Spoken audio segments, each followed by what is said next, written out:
तुमको इतना तो याद होना चाहिए कि अल्फा पार्टिकल स्कैटरिंग एक्सपेरिमेंट में क्या बताया था रदरफोर्ड ने। पता है ना सबको, रट गया होगा चीजें ना। तो उस अल्फा पार्टिकल स्कैटरिंग एक्सपेरिमेंट के बेस पे रदरफोर्ड ने दिया अपना मॉडल। अब दुनिया को बता रहा है एक्सपेरिमेंट के बाद में, सभा फिर से जम गई सामने। सपोज करो एज ए मैं रदरफोर्ड हूँ, तुम सब लोग अलग अलग वैज्ञानिक बैठे हो, है ना। मान लो क्या हुआ तो इसमें ना, और तुम में से एक वैज्ञानिक है, उसका नाम है मैक्सवेल। क्या नाम है? मैक्सवेल, ठीक है ना। हाँ, मैक्सवेल नाम तुम्हारा। तो मैक्स और ये वेल है ना, ये वैज्ञानिक है। तुम में से कोई, मैं रदरफोर्ड हूं इधर, ठीक है। तो on the basis of observation, तो आप इसमें लिखो पहले heading, Rutherford's atomic model. Atomic model क्या कहा इसने? सबसे पहली बात इसने दुनिया को बताई अपने पहले पहले पॉइंट में कि पॉजिटिव चार्ज एंड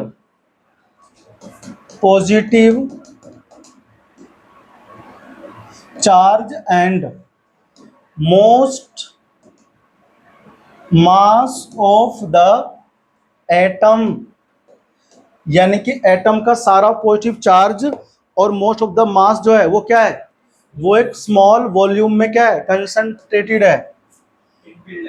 हाँ, इन बिल्ड कह लो ना, मतलब कि वो कंसंट्रेट है, ठीक है ना। Of the atom densely concentrated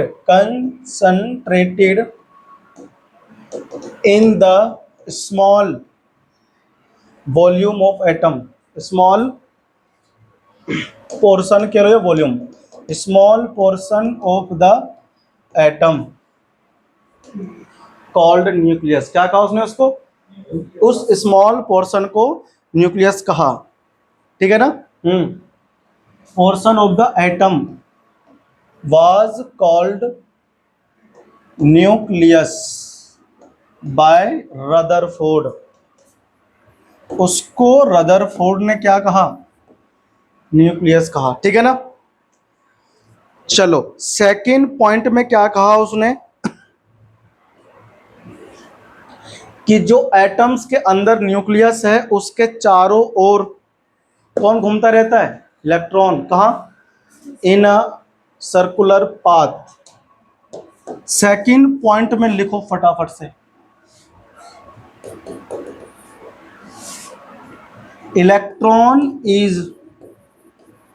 electrons are, लिखो electrons are revolving around the nucleus with very high speed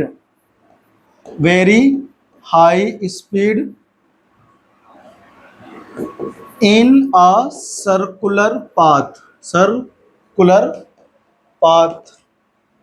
circular path में बहुत ज्यादा हाई स्पीड से घूम रहा है कौन? इलेक्ट्रॉन। और इस पाथ को क्या कहा उसने? ऑर्बिट। क्या कहा? तो उसमें लिखो this circular path is called orbit. ठीक है ना। इसने अपने मॉडल को कंपेयर किया किससे? सोलर सिस्टम से, ठीक है ना। सोलर सिस्टम जानते हो ना?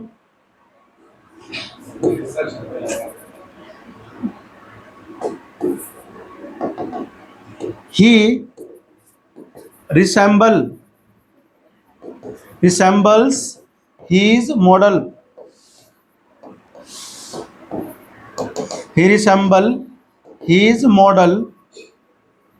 with solar system।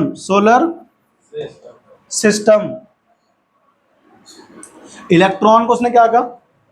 इलेक्ट्रॉन को तो उसने कहा कि वो रोल प्ले करता है किसका? प्लैनेट्स का, है ना। Electrons plays role of planets and nucleus plays the role of and nucleus plays role of sun। ठीक है ना, एस यू एन वाला सन है, कभी तुम अपना सन बेटे बेटे वाला करने लगे हो ना, एस यू एन वाला सन है ये। ठीक है ना, बताओ इसने क्या कहा कि इलेक्ट्रॉन जो है वो क्या है, वो घूम रहा है कहाँ, प्लैनेट्स के जैसे इलेक्ट्रॉन भी घूम रहा है, किसमें, सर्कुलर ऑर्बिट में। इसने एक बात और बताई दुनिया को अपने तीसरे पॉइंट में, कि जो चार्ज पार्टिकल है वो एक दूसरे को होल्ड करके रखते हैं, ठीक है ना, by electrostatic force of attraction. उसने कहा electrons are held together by electrostatic force of attraction by, attraction के साथ रिपल्शन भी तो आना चाहिए। नहीं यहाँ पर अट्रैक्शन होगा केवल, क्योंकि इलेक्ट्रॉन नेगेटिव और न्यूक्लियस पॉजिटिव। ठीक है ना, electrons are held together by electrostatic force of attraction,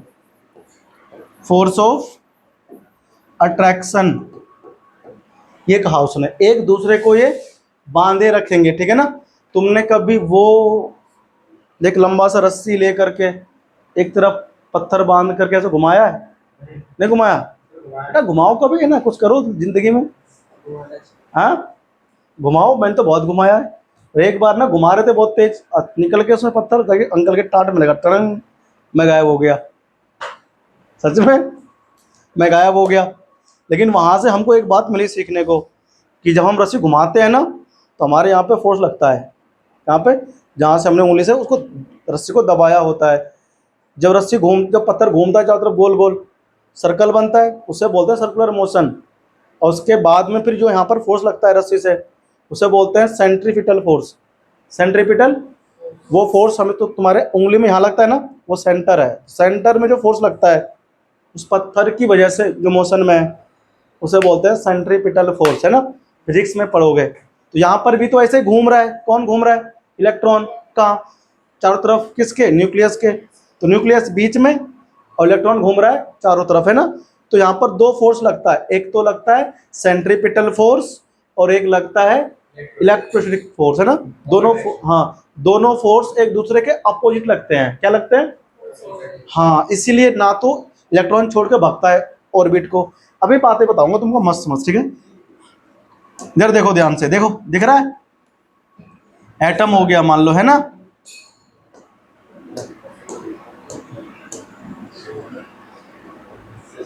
हाँ,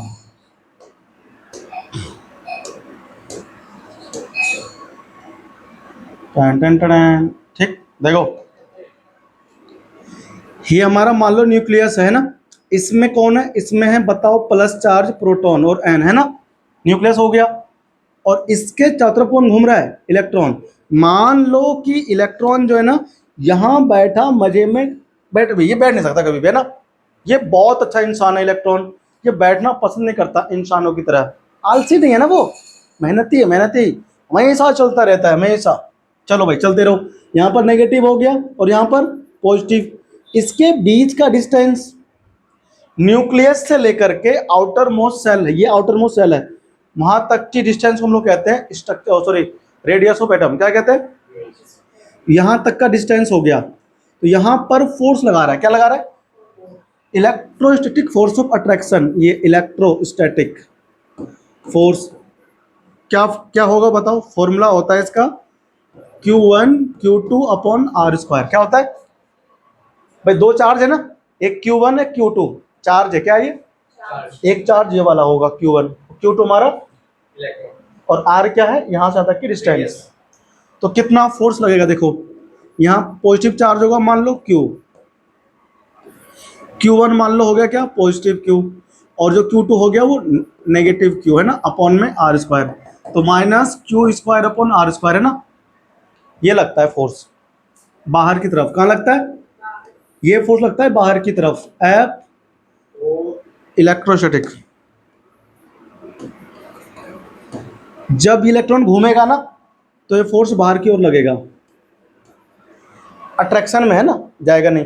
और जब घूमेगा तो एक फोर्स अंदर की ओर भी लगता है, वो वाला फोर्स जो मैंने अभी तुमको बताया, ऐसे घूमला, सेंट्रीपिटल फोर्स है ना। दोनों फोर्स आपस में इक्वल होते हैं, एफ सी। ये फोर्स आपस में कैसे हैं, इक्वल। तो इलेक्ट्रॉन बाहर नहीं भगेगा, ठीक है ना, क्यों, बंधा रहेगा किससे, न्यूक्लियस से, और घूमता रहे और घूमता रहे, घूमता रहे, घूमता रहे, घूमता रहे, घूमता रहे, तारम पम पम घूमता रहेगा। कभी तुम घूमे गोल गोल, मजा आए घूमे, घुमा करो देखो, ठीक है ना, समझ में आया तेरे को। ये बताया किसने, रुदरफोर्ड ने। अब ये सारी बातें बड़े ध्यान से बैठा हुआ वैज्ञानिक सामने, दुनिया के वैज्ञानिक ना बैठे हुए थे जब ये अपना मॉडल दे रहा था, कौन, लाइक ऑल ऑफ यू, है ना, तुमसे, तुम सबके जैसे ही। तो अब हम थे रदरफोर्ड भाई साहब, हम समझा रहे थे कि भाई ऐसे से घूमता है, दुनिया ने तालियां बजाई, मजा आ गया, मजा आ गया, क्या मॉडल दिया है, मॉडल दिया है। लेकिन फिर से वही वाली बात, हर किसी की ज़िंदगी में कोई ना कोई ऐसा होता है जो उसे आगे नहीं बढ़ना देना चाहता, है ना, आगे बढ़ना देने नहीं चाहता, साला टांग पकड़ के जरूर खींचेगा, देव आगे जा रहा है तेरी तरह।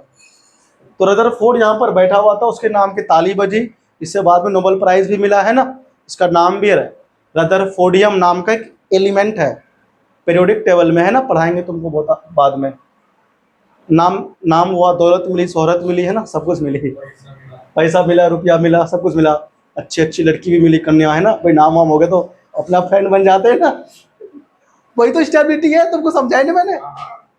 हर एटम की क्या होती है, स्टेबिलिटी, क्या होता है स्टेबिलिटी, वही तो होती है, कामयाब होना चाहता है वो भी कामयाब हो गया। तो तुम्हारे बीच में एक बैठा था वैज्ञानिक, उसका नाम क्या था, मैक्सवेल। हमने रदरफोर्ड की मॉडल की बात कर ली ना, इसने इतनी ही बातें कही थी बस, किसके बेस पर, अल्फा पार्टिकल स्कैटरिंग एक्सपेरिमेंट के बेस पर। अब मैक्सवेल भाई साहब तुम्हारे बीच में बैठा हुआ था और मन में सोच रहा था यार इसने ये क्या कह दिया।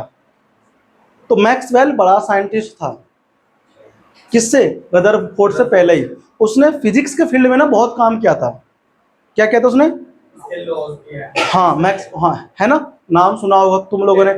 तो इसने एक लॉ दिया था, क्या दिया था इसने, हाँ, इलेक्ट्रोमैग्नेटिक रेडिएशन पर बेस इसने एक लॉ दिया था, मैकेनिकल, हाँ, चार्ज पार्टिकल के बारे में उसने एक लॉ दिया था। उस लॉ का नाम क्या है, रुक जाओ, एक लॉ हम देख लेते हैं, उस लॉ का कुछ नाम भी है, इलेक्ट्रोमैग्नेटिक रेडिएशन, ठीक है, ठीक है, ठीक है ना। देखो मैक्सवेल ने कह दिया था पहले ही, रदरफोर्ड के मॉडल को देने से पहले, बहुत पहले, इसने फिजिक्स के फील्ड में कुछ काम किया था। इसने कहा था कि चार्ज पार्टिकल, कौन सा पार्टिकल, चाहे वो नेगेटिव हो चाहे पॉजिटिव हो, क्योंकि इलेक्ट्रॉन की तो खोज हुई नहीं थी पहले, इलेक्ट्रॉन चार्ज पार्टिकल होता है किसी को नहीं पता था, लेकिन चार्ज पार्टिकल होता है सबको ये पता था, वो तो बाद में खोज हुई ना इलेक्ट्रॉन प्रोटॉन की। तो मैक्सवेल ने कहा था दुनिया में पहले कि अगर कोई charge particle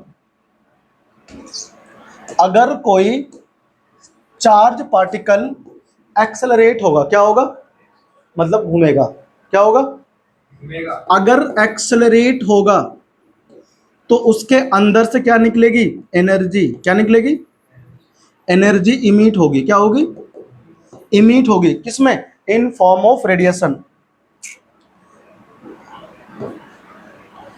in form of radiation, in form of radiation. समझते हो क्या होता है रेडिएशन, बताओ क्या होता है रेडिएशन।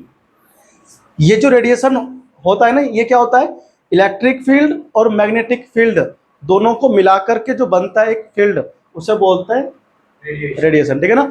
इसके बारे में जानेंगे डिटेल में। तो मैक्सवेल भाई साहब ऐसे बैठे हुए सामने से देख रहे थे, अरे मैक्सवेल भैया बड़े ध्यान से देख रहे हैं, पता है, दोनों पॉइंट अच्छे लगे मैक्सवेल को, उसने भी ताली बजाई, शाबाश शाबाश। तीसरा पॉइंट जैसे ही उसने बोला ना उसने कौन सा था, हाँ नहीं नहीं ये तो ठीक है, सेकंड पॉइंट को जैसे ही देखा मैक्सवेल ने, कान खड़े हो गए उसके, टुक, क्या हो गए, क्योंकि मैक्सवेल ने पता है क्या कहा, सॉरी उसने रदरफोर्ड ने बोला कि इलेक्ट्रॉन रिवॉल्व करता है, इलेक्ट्रॉन, और पहले कह दिया गया था कि इलेक्ट्रॉन जो होते हैं वो चार्ज पार्टिकल होता है, क्या होता है। तो रदरफोर्ड को बोला मैक्सवेल ने, एक मिनट भाई साहब रुक जाओ, वहीं किसने बोला, रदरफोर्ड ने, किसको, मैक्सवेल को, भाई साहब वहीं रुक जाओ, मैक्सवेल ने रदरफोर्ड को बोला। उल्टा बोल दिया मैंने, अरे यार क्या बोले, मैक्सवेल को बोला रदरफोर्ड ने, नहीं, रदरफोर्ड ने मैक्सवेल को बोला। हाँ मैक्सवेल ने बोला रदरफोर्ड को। भाई साहब एक मिनट, ये तुम क्या कह रहे हो? मैक्सवेल ने बोला रदरफोर्ड को, भाई साहब एक मिनट, तुम क्या कर रहे हो? ये चार्ज पार्टिकल है कि नहीं इलेक्ट्रॉन? मैक्सवेल बोल रहा है रदरफोर्ड को कि चार्ज पार्टिकल है कि नहीं इलेक्ट्रॉन, तो रदरफोर्ड बोलता है। फिर रदरफोर्ड को बोला मैक्सवेल ने, तुमको पता है मैंने क्या खोज किया था? उसने कहा हाँ पता है। कह रहा है क्या? तो अब कह रहा है रदरफोर्ड कि जब चार्ज पार्टिकल घूमता है तो एनर्जी रिलीज होती है, मतलब इमिट मतलब निकलना, है ना, किसके फॉर्म में? रेडिएशन के फॉर्म में।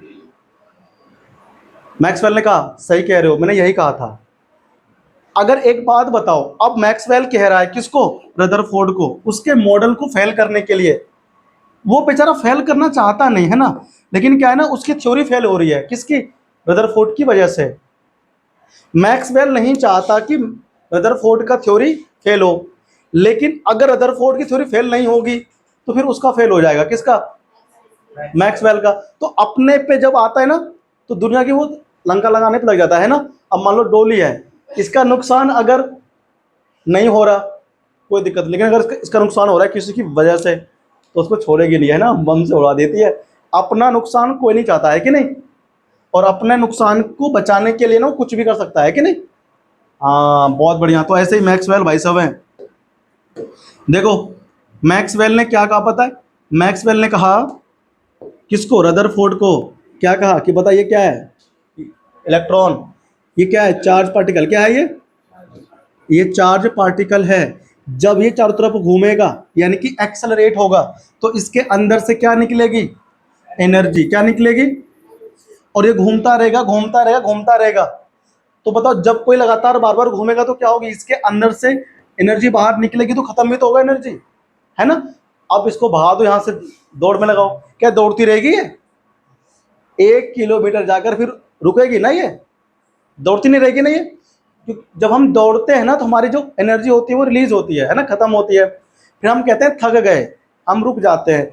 ऐसे ही कहा रदरफोर्ड ने को, मैक्सवेल ने कहा कि जब ये बार बार घूमेगा तो इसके अंदर से क्या निकलेगी?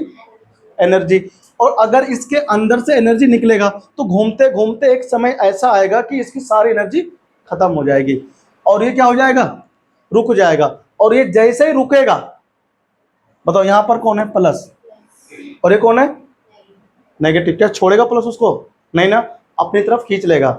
और जैसे ही ये रुकेगा ना तो इसको न्यूक्लियस अपनी तरफ खींच लेगा। बताओ जब प्लस जाकर के माइनस से टकराएगा तुमको पता नहीं क्या होगा? विनाशकारी भूकंप आ जाएगा। क्या हो जाएगा? आंधी तूफान, बादलें, बिजली चमकेगी, गड़गड़ाहट आएगा, है ना। समझ में आ रहा है तेरे को? बे तगड़ा चिंगारी उठेगी। जब तुम दो तारों को मिलाते हो प्लस माइनस को, क्या होता है? स्पार्किंग। कितना तगड़ा होता है ना, ब्लास्ट बोलते हैं उसको।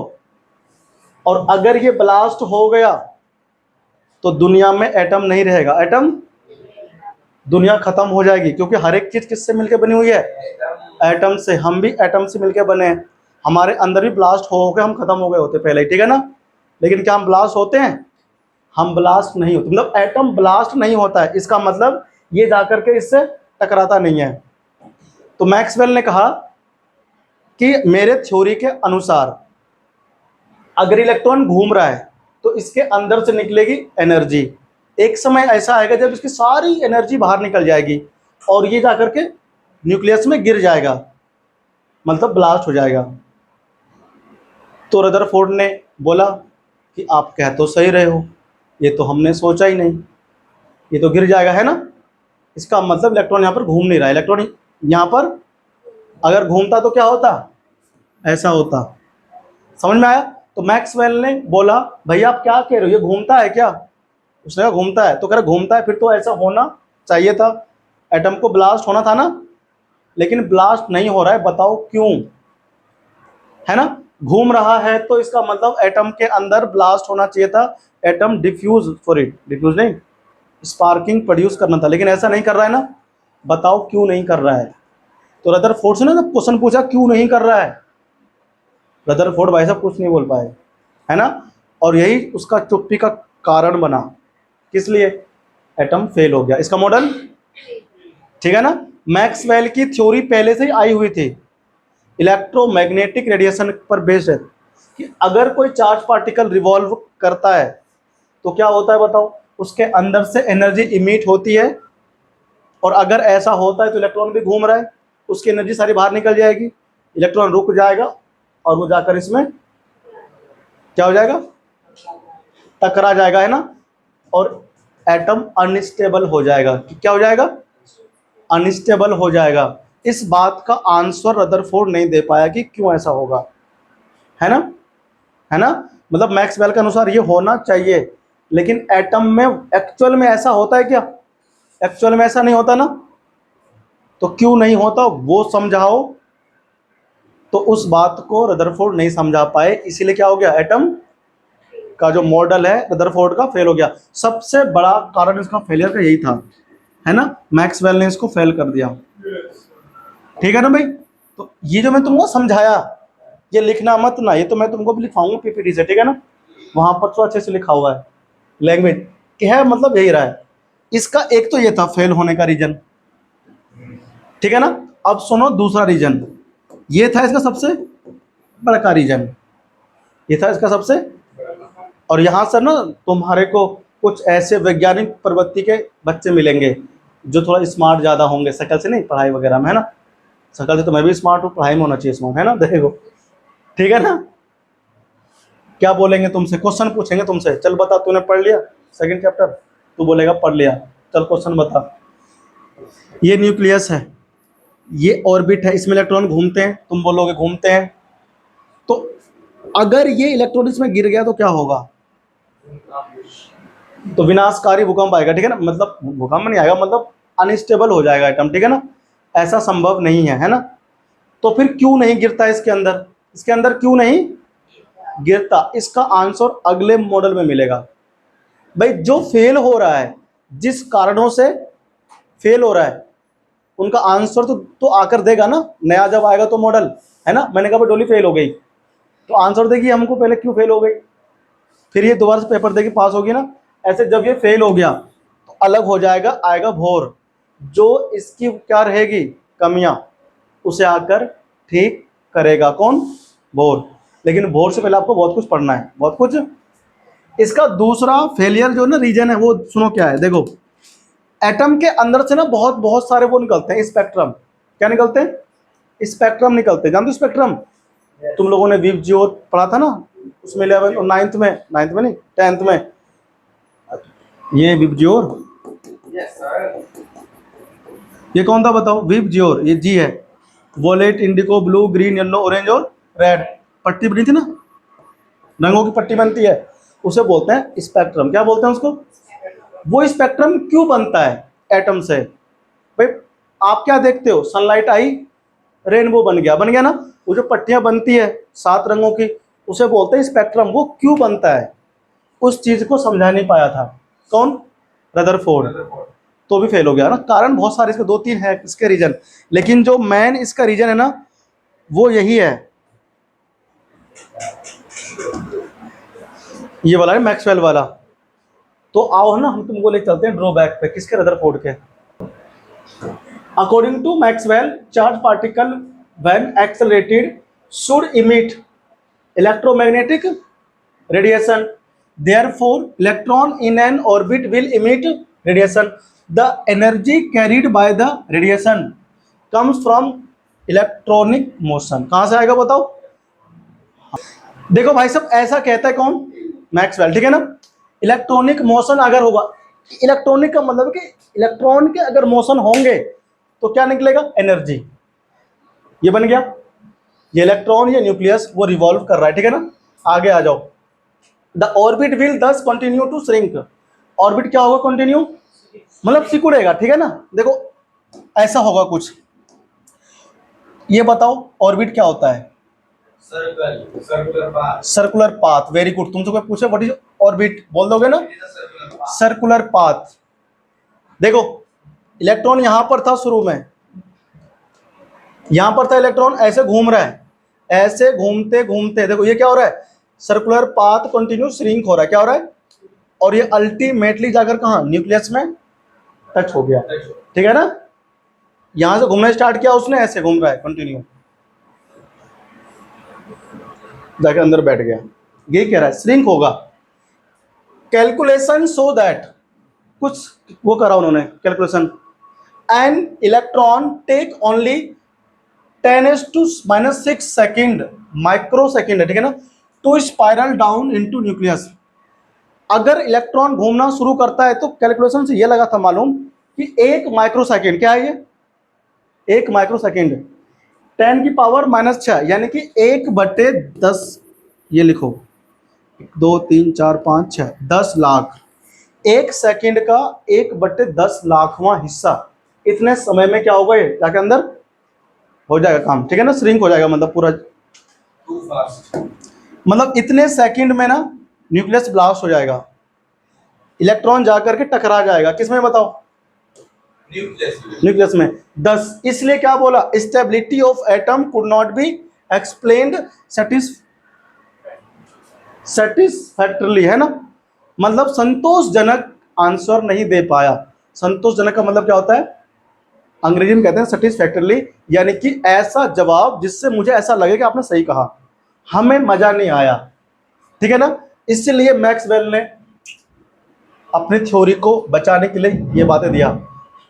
ये दूसरा ड्रॉबैक, ये कौन सा है, क्या बोल रहा है, ये सेकंड ड्रॉबैक है, वो खत्म हो गया पहला मैक्सवेल वाला, ठीक है ना।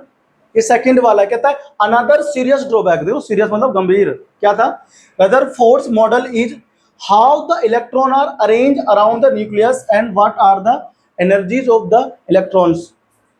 इलेक्ट्रॉन न्यूक्लियस के चारों तरफ कैसे अरेंज रहते हैं, कैसे, अब देखो तुम ना बैठे हुए ऐसे, एक आगे फिर पीछे इधर इधर, ऐसे ही इलेक्ट्रॉन कैसे होगा एटम के अंदर अरेंज एनर्जी के अकॉर्डिंग, ये बता नहीं पाया कौन, हाँ ठीक है ना। लिखो ड्रॉबैक, सेकंड ड्रॉबैक बड़े इंपॉर्टेंट है। रदरफोर्ड का मॉडल सबको याद रह जाता है, लेकिन ड्रॉबैक याद बोल नहीं रहता, नहीं रहता। बोल कर लेंगे, कर लेंगे। Very good. सर एक बार पीछे कर दो 2 मिनट के लिए। बेटा पीछे नहीं रहना है ना कभी जिंदगी में, आगे रहो हमेशा। छापो इसको फटाफट से, छाप लिया, ये हो गया, यस। ये लिखा आपने। अगला ये थर्ड वाला है, देखो क्या लिखा है, hydrogen spectrum should be continuous according to Rutherford but it is found to be discontinuous. ये है इसका तीसरा ड्रॉबैक। स्पेक्ट्रम होता है ना हाइड्रोजन का, वो कॉन्टिन्यूअस कह दिया इसने कि कॉन्टिन्यूअस होता है, लेकिन वो कॉन्टिन्यूअस नहीं होता। ये रहा ना, लिखो फटाफट से। सारे ड्रॉबैक खत्म हो गए भाई, ठीक है ना। चलो तो ये था हमारा रदरफोर्ड का ड्रॉबैक और उसके मॉडल। अगली क्लास में हम लोग नील्स बोर के एटॉमिक मॉडल को पढ़ने से पहले हमें पढ़ना है रेडिएशन, उसकी फ्रीक्वेंसी, उसका वेवलेंथ, है ना। तो मिलते हैं अगली क्लास में नए टॉपिक के साथ, तब तक के लिए नमस्कार, जय हिंद, थैंक यू।